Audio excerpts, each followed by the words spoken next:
Good morning all of you. कैसे हैं आप सभी? आई होप आप सभी बहुत अच्छे होंगे। आज से हम हमारे चैप्टर 7 कोऑर्डिनेट ज्योमेट्री से रिलेटेड क्वेश्चंस को सॉल्व करना सीखेंगे। ये जो चैप्टर 7 है बहुत ही इजी चैप्टर है, बहुत ही इंटरेस्टिंग और बहुत ही स्कोरिंग चैप्टर है। आप इस चैप्टर के क्वेश्चंस को सॉल्व करते टाइम बहुत इंजॉय करेंगे। ज्यादा कुछ नहीं करना है आपको। ये जो पूरा का पूरा आपका ओवरऑल चैप्टर है ये फॉर्मूलाज के ऊपर बेस्ड है।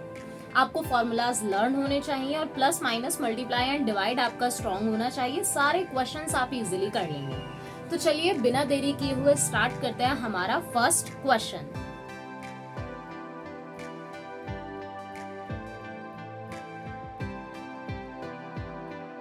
देखिए हमारा क्या कह रहा है first question. Find the coordinates of the point which divides the join of -1,7 and 4,-3 in the ratio 2:3। जैसे ही आपने क्वेश्चन को रीड किया तो आपको क्या समझ में आ रहा है कि आपको क्या फाइंड करना है? आपको कोऑर्डिनेट्स फाइंड करने हैं। कोऑर्डिनेट्स को हम हिंदी में क्या कहते हैं? निर्देशांक। अब ये जो कोऑर्डिनेट्स होते हैं ये तो आपको पता ही होगा, ये 2 टाइप्स के कोऑर्डिनेट्स होते हैं। एक होता है आपका एक्स कोऑर्डिनेट और एक होता है आपका वाई कोऑर्डिनेट, राइट। अब आपको x और y फाइंड करना है। आपको जो है 2 पॉइंट्स गिवन है -1,7 एंड 4,-3। मतलब एक आपका लाइन सेगमेंट है a एंड b। इसके कोऑर्डिनेट्स आपको गिवन है। जैसे कि आप देख सकते हैं a के कोऑर्डिनेट्स है -1,7 मतलब x है आपका -1, y है आपका 7। b के कोऑर्डिनेट्स भी आपको गिवन है 4,-3। दैट मीन्स ये है आपका x और ये है आपका y। अब आपको कोऑर्डिनेट्स फाइंड करने हैं किसके? उस पॉइंट के जो इस लाइन सेगमेंट को डिवाइड कर रहा है। किस रेशियो में? 2:3 में। इस तरह के क्वेश्चंस आपसे एग्जाम्स में अक्सर पूछे जाते हैं जिसमें आपको रेशियो गिवन होता है, आपको कोऑर्डिनेट्स फाइंड करने होते हैं। नेक्स्ट वीडियो में हम सीखेंगे जिसमें आपको रेशियो निकालना होगा, कोऑर्डिनेट्स आपको दे रखे होंगे। तो इस क्वेश्चन को बहुत ही अच्छे से और बहुत ही ध्यान से समझिएगा। आई होप आपको इतना तो समझ में आ ही गया है कि एक लाइन सेगमेंट है ए बी, ए और बी के कोऑर्डिनेट्स आपको दिए हुए हैं, रेशियो भी आपको गिवन है, बट आपको पॉइंट्स के कोऑर्डिनेट्स फाइंड करने हैं।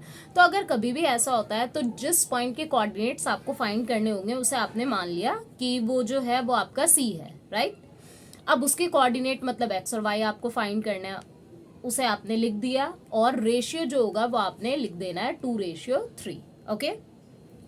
अब आपको यहां पर एक फॉर्मूले का यूज करना पड़ेगा, वो होगा आपका फॉर्मूला। अगर आपको एक्स कोऑर्डिनेट निकालना है तो m1 x2 plus m2 x1 upon में m1 प्लस m2। अगर आपको y कोऑर्डिनेट निकालना है तो m1 y2 plus m2 y1 upon में m1 प्लस m2। इस फॉर्मूले की हेल्प से आप किसी भी पॉइंट के कोऑर्डिनेट्स फाइंड कर सकते हैं जिसमें आपको रेशियो गिवन हो।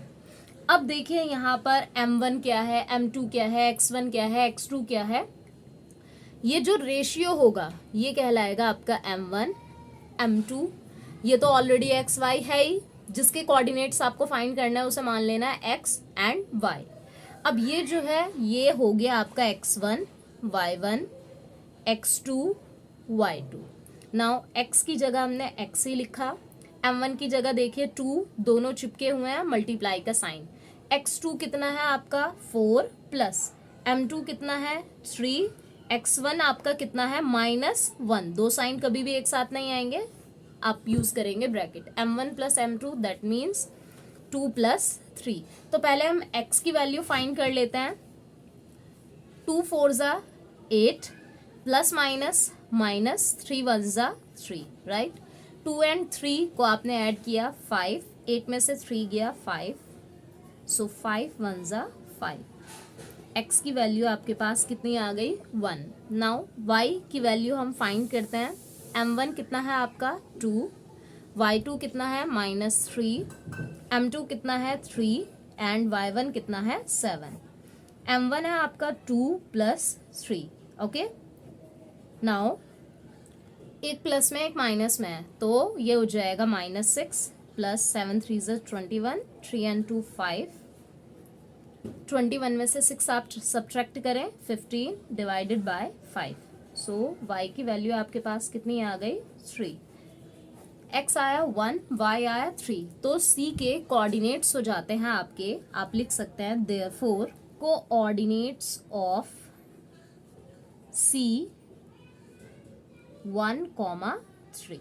ओके, आपके c के कोऑर्डिनेट्स हो जाते हैं 1, 3। तो ये था आपका फर्स्ट क्वेश्चन जिसमें आपने कोऑर्डिनेट्स निकालना सीखा। अगर आपको एक लाइन सेगमेंट दिया हुआ है, ठीक है, 2 पॉइंट्स आपको दिए हुए हैं, मतलब 2 पॉइंट्स के कोऑर्डिनेट्स अगर आपको दिए हुए हैं तो आपको मान लेना है एक को a, एक को मान लेना है b। जिस पॉइंट के कोऑर्डिनेट्स आपको फाइंड करना है उसे मान लीजिए c, जैसे कि आप देख सकते हैं, और उसके कोऑर्डिनेट्स मतलब x और y आपको फाइंड करना है। रेशियो को आपने ऊपर लिख देना है और इस फॉर्मूले की मदद से आपको क्या करते जाना है, स्टेप बाय स्टेप सॉल्व कर कर आपको आपका आंसर मिल जाएगा। इस क्वेश्चन की एटलीस्ट 1 टाइम आप ज़रूर प्रैक्टिस कीजिएगा ताकि ये क्वेश्चन आपको अच्छे से क्लियर हो जाए। तो चलिए फिर मिलते हैं नेक्स्ट वीडियो में और कुछ इंपॉर्टेंट क्वेश्चंस के साथ। Thank you so much for watching this video.